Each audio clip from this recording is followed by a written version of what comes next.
Hello guys, आज हम जा रहे हैं हॉस्पिटल मेरी बहन से मिलने क्योंकि उसे हॉस्पिटल में एडमिट कर लिया। उसे वीकनेस हो गई थी, इसीलिए मैं घर का काम जल्दी जल्दी करके उसका टिफ़िन लेके हॉस्पिटल में उससे मिलने जा रही थी। मैं फटाफट पोछा मार रही थी और मैंने एक साइड खाना भी चढ़ा के रखा। मैं उसके लिए वेज पुलाव रेडी कर रही थी और जल्दी से रेडी भी होना था, मुझे उसके लिए खाना ले जाना था क्योंकि बहुत टाइम हो चुका था। और फिर उसके बाद मैं उसके लिए सैलेड छील रही थी क्योंकि उसे सैलेड के साथ खाना खाना अच्छा लगता है, वो उसकी हैबिट है। क्या आपकी भी हैबिट है? आप मुझे कमेंट कीजिएगा, कमेंट में मुझे ज़रूर बताइएगा और मुझे सपोर्ट भी कीजिएगा। तो मैं फटाफट उसका डब्बा भरने लगी, रेडी हो गया था पुलाव भी। और फिर डब्बा भरने के बाद अगर आपको इस पुलाव की रेसिपी चाहिए तो आप मुझे कमेंट कर सकते हैं। मैं आपको कमेंट में रेसिपी भी बताऊंगी कि मैंने कैसे बनाया है। काफ़ी अच्छी है और हेल्दी होती है पुलाव भी।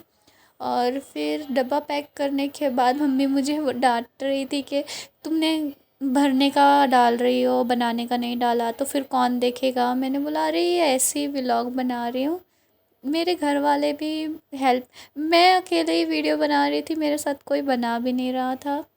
तो डब्बा पैक करने के बाद मैं रेडी होने जा रही थी, मुझे असाइनमेंट करना था तो मैंने वो असाइनमेंट पेपर मेरे बैग में रख लिया था ताकि वहाँ जाके मैं उसका ख्याल भी रख सकूँ और असाइनमेंट भी लिख सकूँ। वहाँ लेडीज़ वार्ड में मेरी बहन को शिफ्ट किया हुआ था, इसलिए वहाँ सिर्फ लेडीज़ रुक सकती थी, इसलिए मेरे जीजू वहाँ रुक नहीं सकते थे। तो मैं गई वहाँ पर हम लोग गए। रास्ते में ट्रैफिक भी बहुत थी गाइस, इतना टाइम भी हो चुका था, उसे खाना भी देना था।